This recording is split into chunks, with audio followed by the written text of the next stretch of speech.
نو بیا عیسی په توبه نه کولو د هغه ښارونو خلک ملامت کړل چرته چې هغه ډېرې معجزې سرته رسولې وې.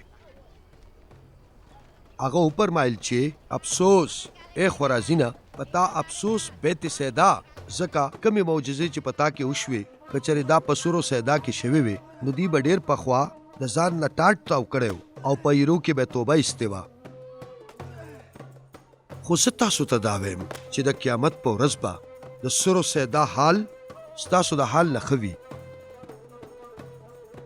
او ای کفرنهومه، ولې ته دا ګڼې چې ستا مقام به تر اسمانه پورته کړی شي؟ څه نه، ته به تا ترین ته وغورځولی شي، ځکه چې کومې معجزې چې په تا کې ښکاره کړې شوې که په سدوم کې شوې وې نو سدوم به تر ننه آباد و. خو زه تاسو ته دا وایم چې د قیامت په ورځ به د سدوم د خلکو حال ستاسو د حال نه ښه وي.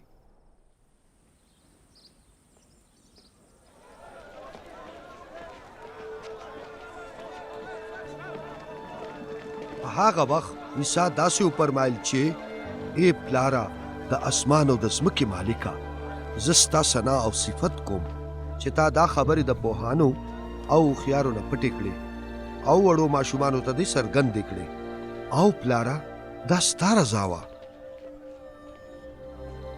هر څه ماته زما پلار سپارلی دي او هیڅوک بې د پلاره زوی نه پیژني او نه څوک پلار پیژني بې له زویه او بې له هغې نه چې زوی ورته په ګوته کوي.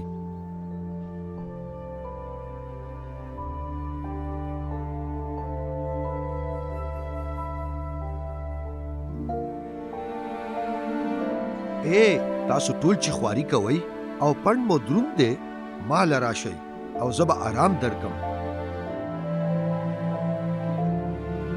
زما چغ په غاړه کوي او زما نه زده کوي، ځکه چې زه په زړه نرم او په روح کې عاجز یم او تاسو به په زړه کې آرام حاصل کوئ، ځکه چې زما جغ په وړلو کې پوست دی او زما پڼ سپک دی.